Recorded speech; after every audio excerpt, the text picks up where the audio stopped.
Assalamualaikum warahmatullahi wabarakatuh. Hai Sobat Mejun, Warwallah. Hari ini kita kedatangan tamu sahabat kita dari luar negeri.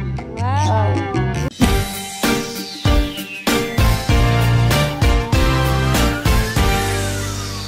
Sebenarnya dia udah di Indonesia sih. Iya, udah di Indonesia, bukan luar negeri. Sukwismenya kadang-kadang muncul. Jadi dia masih mengakui dirinya dari Timur Leste. Iya, saya dari Timur Leste, teman-teman. Nama saya Nur Laila.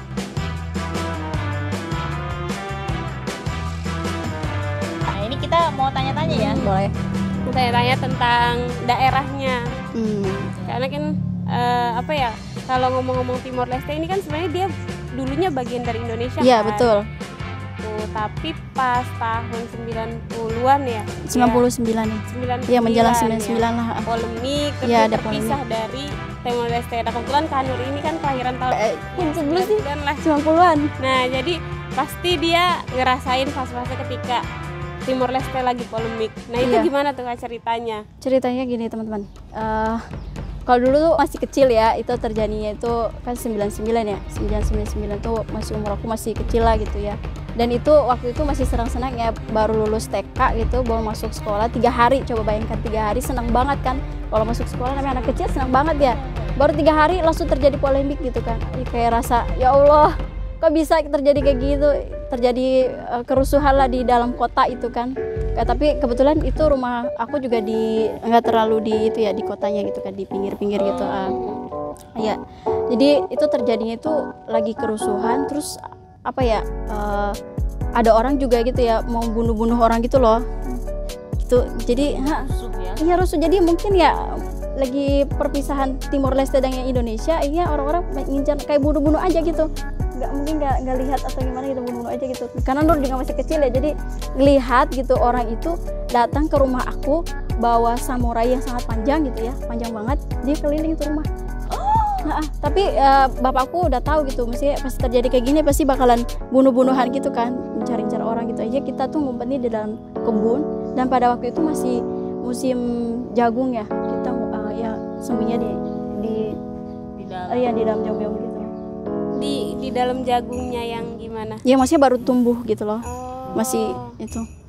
semak-semak. Iya betul. Nah, kayak semak-semak gitu, ngumpetnya di dalam situ. Terus tuh orang tuh keliling rumah kita tuh sampai itu ke dapur dia cek juga. Ya, kan kita dulu pelihara anjing juga ya, maksudnya anjing itu karena kita tinggalnya di kayak dekat hutan gitu ya, gitu. Jadi pelihara hewan itu biar melindungi rumah kita gitu. Nah, jadi itu anjing kejepit tuh lehernya di pintu. Mungkin dia itu kan, terus menggonggong terus tuh anjing tuh. Ya itu lihat orang itu, karena orang lain kan, bukan orang, misalnya bukan tuan rumah, jadi dia menggonggong gitu. Nah, pada saat dia udah pergi baru kita kembali lagi ke rumah kita. Habis itu? Ya, habis itu lagi panas-panasnya juga di Timor Leste, itu lagi terjadi kerusuhan gitu. Dan akhirnya kita memutuskan, bapakku memutuskan, udahlah kita ke Indonesia aja. Katanya sih balik lagi, datang ke Kupang 3 bulan aja gitu, nanti balik lagi ke Timor Leste gitu. Tapi faktanya nggak sampai, aku sampai bertahun-tahun loh di Indonesia gitu, belum balik sampai sekarang loh. Tapi aku kangen banget sama Timor Leste.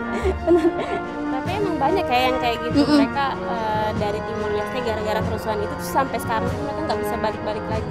Ya ada yang nggak balik, kalau ada yang punya uang ya balik gitu. Masih diterima sih sama negara Timor Leste. Iya, keluarganya. Kan ada yang kalau udah bisa kok jatuhnya kayak pengkhianat. Tapi dulu aku pernah sih punya temen orang Timor Leste banyak, mereka kuliah di pertambangan kalau nggak salah sih pertambangan, karena di sana banyak tambang ya kalau nggak salah ya. Iya mungkin. Minyak gitu. Oh di Timor Leste ada minyak bumi, ada minyak tanah gitu. Gitu yang belajar tentang perminyakan. Iya, perminyakan, karena di sana banyak minyak. Iya, jadi mereka banyak yang kuliah ke Indonesia terus nanti balik lagi buat itu. Iya, jadi gitu ceritanya teman-teman. Nggak gampang ya lari dari daerah konflik. Itu gimana sih? Zaman dulu kan susah ya. Iya. Itu ceritanya itu disediakan sama itu pemerintah dulu di situ, yang Indonesia menyediakan, kita diangkut ya pakai truk gitu, ke pelabuhan, terus kita naik kapal ke Nusa Tenggara Timur, NTT di situ. Ada hal yang kakak ingat nggak? Hal yang menakutkan selain bawa. Kalau hal yang menakutkan itu ya terjadi itu ya kayak bunyi senjata itu takut saya gitu. Iya takut gitu. Terus waktu itu juga kita pas lagi kejadian kayak gitu ya kan nggak aman ya di rumah ya, akhirnya kita ditempatkan di suatu tempat kayak di masjid gitu ya, ditampung di situ biar ada yang jagain gitu kan. Nah tapi pada saat itu juga dilemparin tuh masjidnya gitu, karena gitu di tengah kota juga kan rawan juga. Akhirnya ya udah mungkin ayahku memutuskan ya udah disediakan sama pemerintah kita berimigrasi ya, maksudnya berpindah dari tempat yang lagi kacau itu ke NTT, ke Indonesia gitu. Ya menyelamatkan agama juga sih sebenarnya. Jadi di sana mayoritasnya non muslim. Iya, ya kita minoritas, kalau muslim minoritas. Terus ada cerita lucunya tahu lagi kacau gitu. Karena kita dulu masih kecil ya. Dan kakakku baru SMP kelas 1, yang satu mungkin SD kelas 6 atau berapa gitu. Nah kita tuh cari ke sekolahnya tuh cari ijazah coba. ijazah karena kan lagi kacau gini ya, maksudnya nggak mungkin dong, maksudnya suatu saat kita balik lagi nyari, takutnya kan kalau lagi terjadi kerusuhan itu kan pasti dibakar-bakar rumah, gedung-gedung kan dibakar gitu kan. Jadi kita tuh pikir udah kita pergi cari ijazah kakak aku gitu, ya udah kita naik sepeda bertiga tuh, lumayan sih jauh ya. Satu di depan, ya berdiri belakang yang ngoncengin kan gitu. Kayaknya kita pergi ke sekolah tuh nyari jasa, coba yang mengalihkan apa sih kan dari jasanya, lihat piala emas.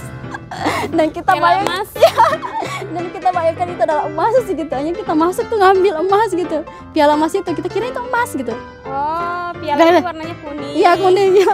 Ya dikirain kan namanya masih kecil ya maklumatnya, pikir itu emas gitu yang berharga gitu, terus dibawa. Aku juga pernah gitu sih. Malah aku pegang karena aku penasaran, aku pegang. Ternyata plastik. Gitu kan masih kecil ya, pahamnya kira emas ya karena belum pernah lihat. Habis itu ijazah tak lagi penting, yang penting adalah emas. Terus yang dibawa pulang apa jadinya? Kita bawanya piala-piala itu.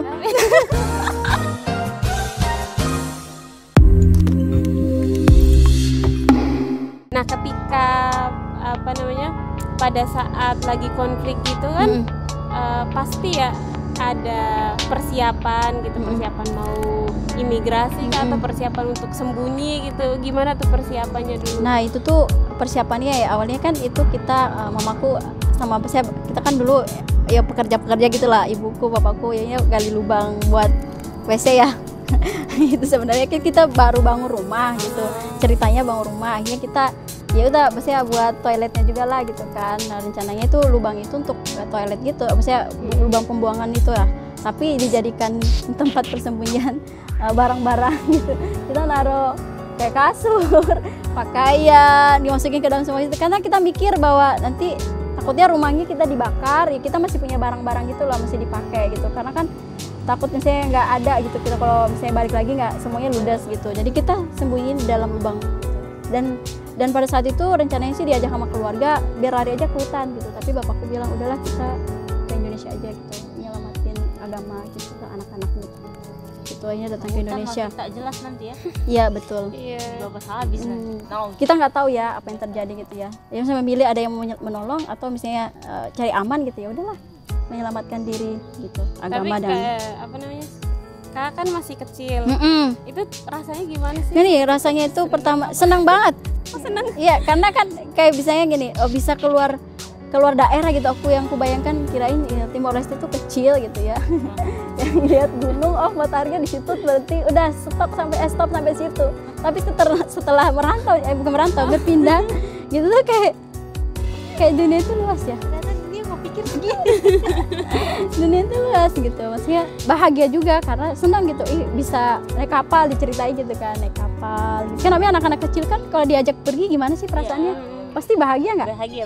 Iya bahagia kan, tapi nggak tahu ya apa yang terjadi gitu kan, nggak tahu ya. Ke depan. Dikira di balik gunung nggak ada lagi apa-apa ya? Ya aku pikir gitu tahu tuh, kayak misalnya ternyata matahari awal langit sebatas sampai di gunung itu, tapi ternyata setelah saya berpindah dari Timor Leste ke Kupang, dunianya luas. Iya, bahkan bulan ngikutin. Iya bahkan. Iya kan namanya masih kecil ya, kayak lihat kok itu bulan ya. Aku jalan kemana dia ngikut. Aku jalan kemana. Jangan. Dia suka sama aku. Tapi kalian pernah ngerasain kayak gitu nggak sih, kayak masa kecil gitu? Aku tuh ngerasa kayak gitu tau. Tapi aku bener dulu nih waktu pulang sekolah kan ada matahari. Iya. Suka aja ngeliat bayangan gitu. Terus lari, jalan. Ya gitu kita punya masa anak-anak yang lucu. Kayak apa nginjuk bayangan, kadang nginjuk bayangan. Iya.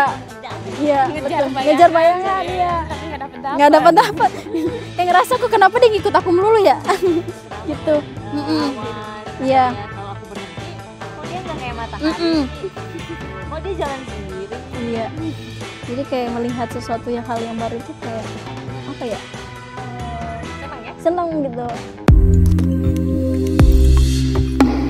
Tapi aku inget juga sih dulu kan Apa? waktu 99 itu di Kupang juga ada ini kan perang agama. Iya, perang agama lah. benar dengar juga sih.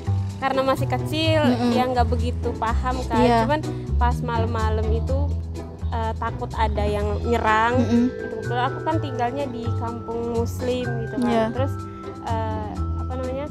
Bapakku tuh jam 1 malam itu udah bawa panah, terus bawa parang, pedang gitu sama pokoknya yang laki apa bapak-bapak yang di sekitar situ tuh ngejagain gitu di depan di depan jalanan gitu. Terus yang di rumah tuh lampunya dimatiin semua. Jadi takutnya kalau misalnya mereka apa mau nyerang gitu kan suka ngintip-ngintip dulu kan mereka, nah itu biar gak kelihatan gitu. Jadi lampunya dimatiin, terus mamaku di rumah gitu. Tapi ngerasanya emang biasa aja sih, nggak bocor, nggak takut gitu. Kayak masih kecil gitu ya. Jadi ngerasa seneng karena malam-malam kan nungguin siapa ya. Kalau ada konflik gitu, ntar kita gimana? Ya anak kecil kayak gitu kayak bahagia aja dalam keadaan dalam keadaan kayak lagi kayak situasi lagi dawat Garuda gitu, kita tuh kayak saya kecil, anak kecil tuh kayak rasa ya happy aja gitu ya. Padahal orang tua kita lagi panik mikirin kita juga gitu. Cara menyelamatkan anak-anaknya kayak gimana ya, itu kayak tadi aku tuh orang tuaku menyelamatkan kita, saya ngumpet dulu di dalam kebun, akhirnya ya udah kita merantau aja, pindah aja gitu biar menyelamatkan anak-anaknya gitu sih. Nah, kan imigrasi nih ke Indonesia itu kemana tuh imigrasi? Oh iya, itu yang paling terdekat di imigrasinya ke Kupang. Di Kupang Iya, perbatasan ya sama iya, satu daratan. Benar. Nah itu setelah nyampe Kupang itu gimana rasanya? Ya rasanya ya kita namanya masih anak kecil ya, lihat saya ya udah nikmatin aja gitu. Maksudnya banyak orang, kayak senang gitu kok bisa ketemu banyak orang gitu. Udah nggak konflik. Iya terjadi konflik gitu. Terus ya kita dikasih tempat sama pemerintah gitu kan. Ya, banyak orang di situ ya gitu. Mungkin masih kecil jadi udah nikmatin aja kayak nggak terjadi apa-apa gitu. Udah mulai biasa lah ya. Iya benar. Bangun kehidupan yang normal. Iya, tapi itu belum normal banget ya, karena kita masih di dalam suatu wadah gitu loh, tempat, karena kita belum dikasih tempat tinggal yang benar, dikasih rumah-rumah gitu belum, masih pengungsian gitu.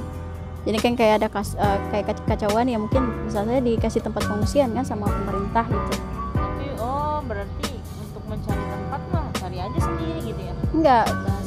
Bukan cari sendiri, ya, masih kayak harus beradaptasi dulu kan, misalnya di satu tempat mungkin ya, baru mungkin pemerintah itu menyediakan tempat buat kita. Oh berarti antum tempat tinggal? Ada juga. Itu? Ada juga dikasih sama pemerintah. Gitu. Tapi aku kebayang sih ya, apa namanya kaum muslim saat ini tuh di berbagai negara. Iya. Sekarang tuh lagi menghadapi masa-masa yang seperti itu gitu ya. Suriah. Betul. Rohingya, Palestina gitu ya. Menunggu kapan hidupnya bisa. Tapi satu yang terakhir nih ya teman-teman yang aku dapat tuh dari pola ayahnya gitu. Kenapa nggak pilih hutan? Kenapa pilihnya ke Indonesia? Karena di Indonesia minimal itu ada pemimpin. Makanya kan dia dikasih perlindungan, dikasih tempat. Mungkin karena mikir itu ya, terus agama juga ya bisa beribadah, mikir gitu. Masih ibadah gitu ya. Emang fitrahnya kita itu harus ada junnah ya, harus ada pelindung. Betul sekali. Hari ini kan tadi ya banyak saudara kita yang juga kena konflik Sebenarnya kan mereka meminta pemimpin mana yang mau menolong mereka kan gitu ya. Betul. Karena kita itu umat gitu ya, memang harus ada yang memimpin, harus ada yang mengurusi kita, baik itu urusan fisik sampai urusan agama kita. Betul.